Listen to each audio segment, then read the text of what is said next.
Hi, I'm Dave Dixie. Today we're going to go over how to turn on a MAGNETOM Singo MRI system. This is going to be a B variant, and I'll go over some of the differences of those and how to run a head coil phantom. This can do for daily QA, can also be for your test scan. So rather than do a PowerPoint presentation, I figured I'd do a video. Here we go. So again, today we're on a B series. The B series magnets are anything that says MAGNETOM Avanto, Esprit, Trio Tim, Symphony Tim. That's pretty much about it. And all of them will have the UFO or the flying saucer power alarm box. The four buttons here are system on, system off, system standby, and acknowledge. Other than the BRB or the quench button, we all know what that's for. The acknowledge button, if there were any errors here, such as battery voltage low, compressor off, magnet stop, you could hit the acknowledge button and that'll silence the alarm. The system standby, I'm not going to go too much into that. The other two, the system on and the system off, just verify that the key, how it's currently in the locked position. If I turn the system on with this button, nothing happens. I need to actually physically turn it to the unlock and then turn the system on. And if we look, we will see that the system starts up. You can see the magnet in the back powering up, and shortly thereafter that you will start to see the Singo counting screen. The reason for the Singo counting screen that I was told was, rather than staring at a blank screen until things started to actually happen, Siemens decided to put a counting window in there just for something to stare at while you're powering up the system. So let's see, I'm not going to make you sit through the whole thing on that. Alright, as you can see, our Singo counting screen has counted up. You notice it's going in a counterclockwise fashion. That's because we read left to right. Some interesting things to note here is that if you look in the upper right hand corner, you will see right here, you can't see that this is B15 or Bravo 15. So when we're talking about a B series magnet, they will run B series software. As far as the physical differences between an A, B, C, or D series software, there's not much change. They all have a count up screen. They all will have the same single screen when they come online.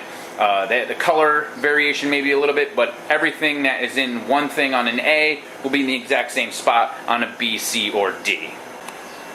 Alright, so this is what the system screen will look like when the system is completely up.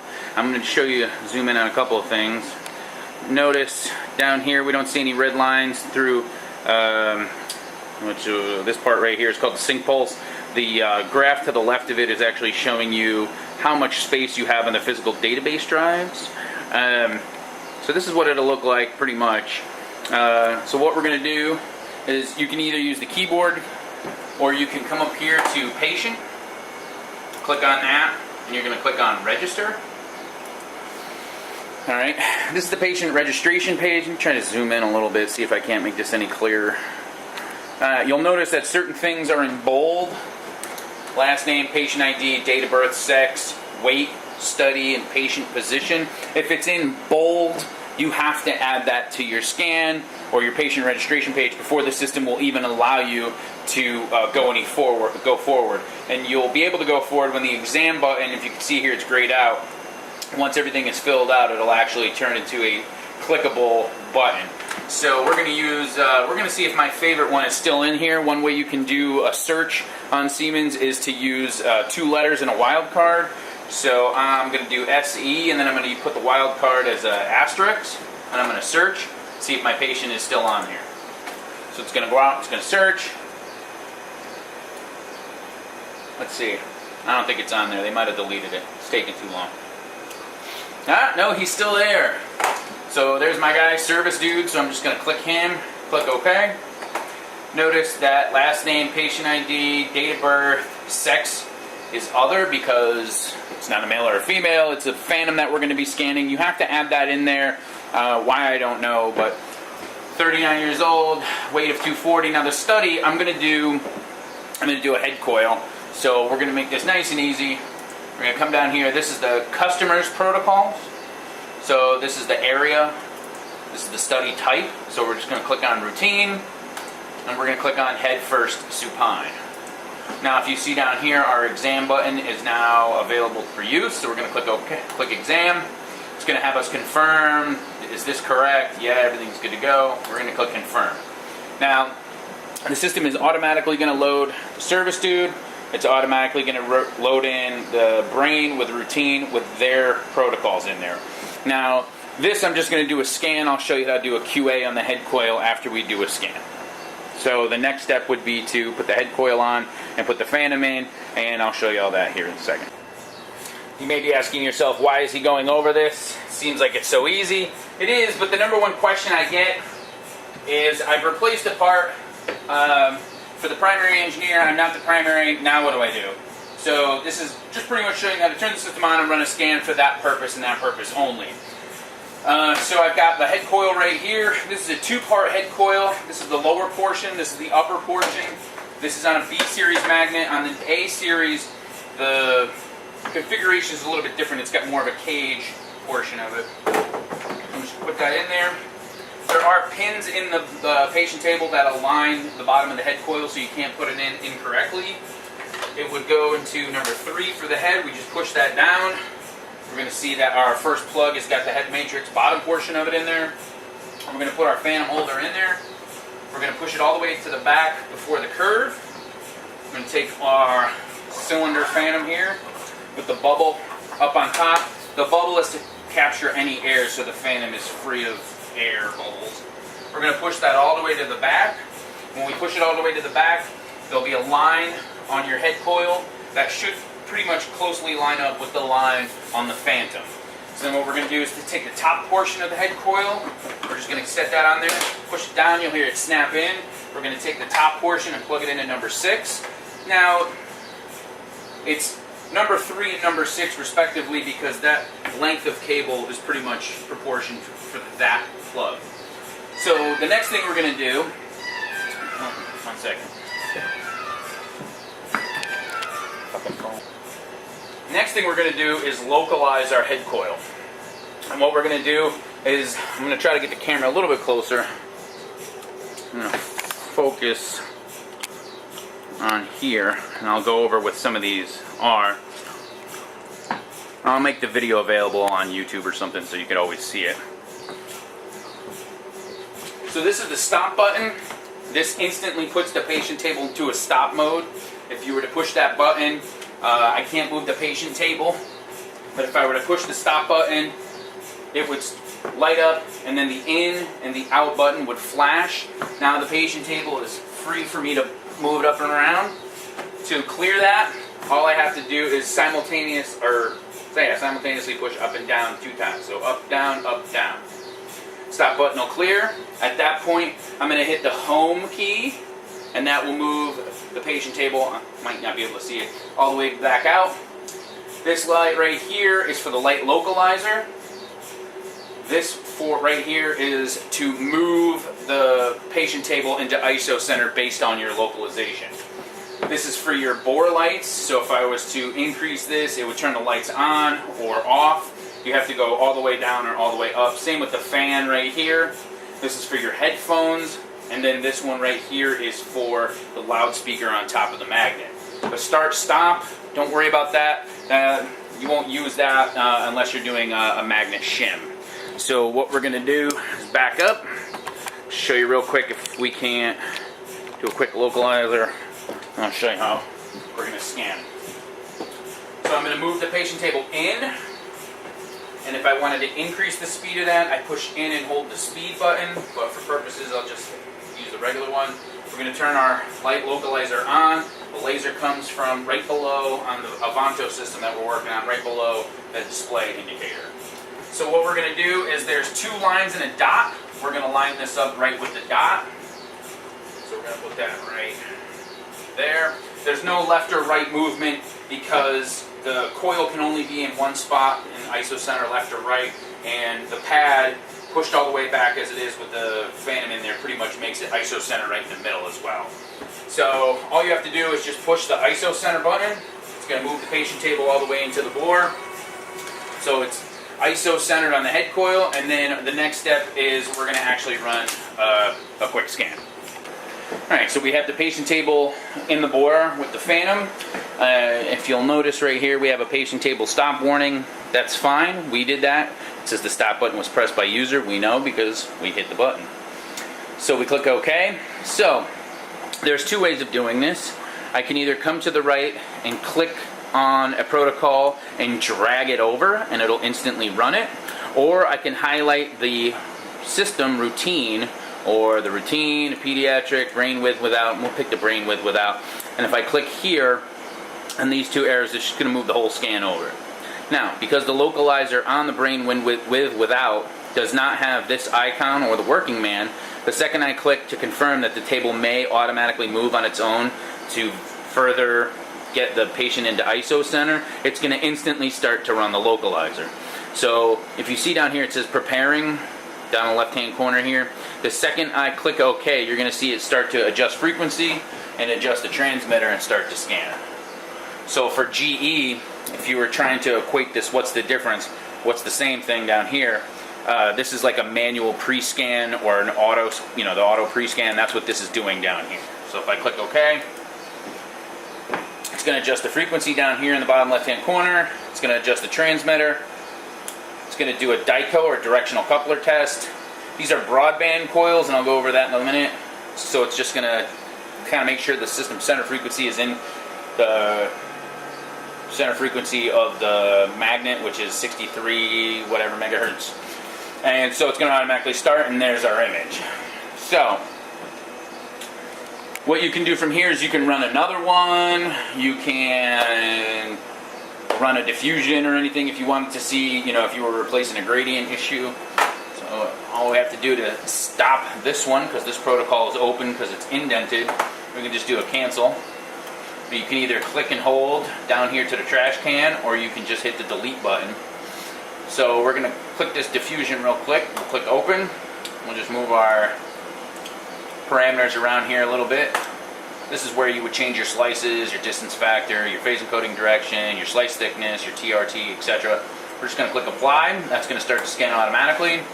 And one more thing down here, it's going to do what's called the 3D shim field map. And all that's doing is using the gradients and the little amplifiers on the other coils in the gradient to further shim where the physical slices were, and that's to get the sphere more homogeneous for this scan, because diffusions are really short T's. So that's going to start on its own. I know it's kind of difficult. You can't really hear it. The Avanto's got a lot of padding on there. You can hear it there. So I'm just going to finish this, and then I'm going to show you how to do a system QA for the head coil. This will work for any coil that the customer has. If you were to, let's say, have a replacement sent to on-site and you wanted to verify it would work before you sent it back, we're going to go over that next. Alright, so let's say you changed the head coil, or you shipped it to the site, and now you're on site and you want to do a quick head coil quality assurance. So there's two ways you can do it. You can do it through the customer view, or you can do it through the engineer view. We're going to do it through the engineer view. So we're going to come up here to options, and then we're going to click on service. That'll open up another sub-menu, and then we're going to click on local service. The local service will bring up the service software for the Singo system. Notice that there's two boxes. You have a long box and a short box. This one, the long box stays on site, and then they always ask you to enter in the 6-digit number. I have the 6-digit number for this. If you've worked on a Siemens system, normally you just write it down. If you are on a site and you're having trouble getting this system password, you can give me a call and I'll either walk you through if I have it, or I can call Siemens and get it for us. So I'm going to add it in here. Click OK. Alright, so at this point, with the service key that we are allowed to have, which is a level 4, you can only do a certain amount of things. If I go to test tools, it's going to tell me, even though I can click in here, if I click go, to run one, it's going to tell me that I don't have the service level key high enough. But while we're here, a couple of things that we can do on the system that are going to be most beneficial for you is this one right here, magnet and cooling. So if we click on magnet and cooling, we're going to get a sub-menu here. We have cooling status and magnet status. Now cooling status is just that. That's going to come up and show us the air temperature, supply and return. That's actually in the cabinets in the back where the equipment is. This is our water temperature for the gradient cabinet, etc., etc. I don't have to go over most of that. But on the Siemens system, they do a water-to-water cooling effect. I can't even think of the word. Radiator, water-to-water. Yeah, water-to-water. So the primary is usually between 9 and 10, and the secondary is always at 20. The B series magnets are all at 20. So the cold head compressor and the system cabinets and anything that's water cooled in the magnet room are all at 20 degrees. That's roughly around 70 degrees Fahrenheit. That's to prevent sweating. So if we click down on here and go to the magnet status, our magnet status will show us just that. It takes a minute. It's got to go out to the magnet, cool all the information, and come back. Just give it a second here. Hopefully you're not asleep yet.